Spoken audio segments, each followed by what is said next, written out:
semakin rakus, semakin haus, semakin lapar, dan tidak ada banyak dunia tersebut, pasti ngerasa sedikit, sedikit dan sedikit. Kalau seandainya sudah banyak dapat 100 juta, ngerasa juga sedikit. 1 miliar rasa sedikit. Tapi kalau seandainya untuk diinfakkan ke jalan Allah Subhanahu wa taala, 1 juta itu berat. 1 juta itu terlalu banyak, apalagi sampai 100 juta yang akan diinfakkan di jalan Allah. Akan berpikir manusia, oh ini banyak, ini sangat banyak ini. Ketika yang namanya dunia itu akan diinfakkan, akan dibelanjakan di jalan Allah, akan disedekahkan. Ngerasa dunia yang kita miliki tersebut ketika disedekahkan itu perkara yang besar, itu perkara yang banyak. Namun kalau seandainya kita kumpulin dunia tersebut, walaupun hanya sudah sampai 200 miliar, 300 miliar, kita rasa dunia tersebut banyak atau tidak? Tidak banyak, merasa sedikit. Inilah dunia. Ketika semakin banyak, bukan semakin banyak dunia, ngerasa sedikit. Oleh karenanya aku tinggalkan dunia tersebut. Kenapa? Semakin dikumpulkan, bukan menjadi banyak, yang aku rasa dalam hati semakin sedikit. Namun kalau seandainya dunia disedekahkan, kalau seandainya diminta 5 juta, mau disedekahkan, oh 5 juta itu berat. 5 juta itu ngerasa banyak, atau lagi sampai 100 juta, sampai 1 miliar. Mungkin demam kita kalau seandainya diminta sedekah iuran 1 miliar. Mikir kita siang malam pagi sore. Nah, namun kalau seandainya sudah kita miliki duit 1 miliar tersebut, sudah kita bawa ke dalam rumah, kita masukkan dalam rekeningnya kita, apa yang kita rasakan dengan adanya duit yang segitu banyaknya? Pasti kita akan merasa kurang, merasa sedikit, ingin tambah lagi kalau bisa sampai 2 miliar, sampai 100 miliar dan lain sebagainya.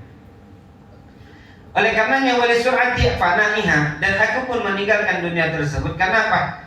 Cepat musnahnya, cepat usangnya, cepat rusaknya. Dunia yang aku miliki tersebut, 1 tahun, 2 tahun masih bagus, 3 tahun sudah rusak, 4 tahun tambah lagi. Seperti kita udah dari mulai kecil, bayi, jadi anak kecil, remaja, dewasa, menjadi tua. Apa yang terjadi pada dirinya kita?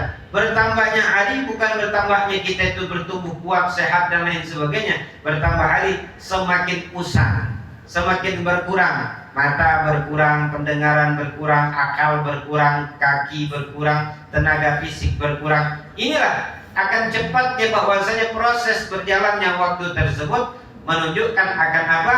Cepatnya musnah dunia ini. Wali hasadi syurakaiha, dan aku tinggalkan dunia karena apa? Banyak yang hasud. Kalau sudah banyak kita miliki dunia, bukan banyak yang senang sama kita, malah banyak yang hasud, malah banyak yang mengatai, malah banyak ingin merubuhkan, malah banyak yang ingin menghancurkan dan lain sebagainya. Malah banyak yang hal-hal yang akan membahayakan kita. Kenapa? Banyak yang hasud. Likulli ni'matin mahsudu. Setiap apa yang kita miliki dari kenikmatan, pasti ada orang yang hasud. Pasti ada orang yang mau dengan apa yang kita dapat dari kenikmatan tersebut. Inilah dunia. Semakin kita dapat, semakin banyak orang yang tersakiti. Semakin kita miliki dunia, semakin banyak orang yang benci, semakin banyak orang yang hasud, nggak senang dengan apa yang kita miliki. Padahal itu semua fadl min Allah. Itu adalah anugerah karunia Allah Subhanahu wa taala. Oleh karenanya, ketika kita banyak memiliki dunia, maka banyak pula lah yang ingin mendapatkan dunia seperti kita. Dan mendapatkannya bukan dengan cara baik, dengan cara yang tidak baik, dengan cara yang jahat dan lain sebagainya. Bagaimana caranya orang yang sukses itu? Usahanya kalau bisa bangkrut, kalau bisa binasa dan lain sebagainya.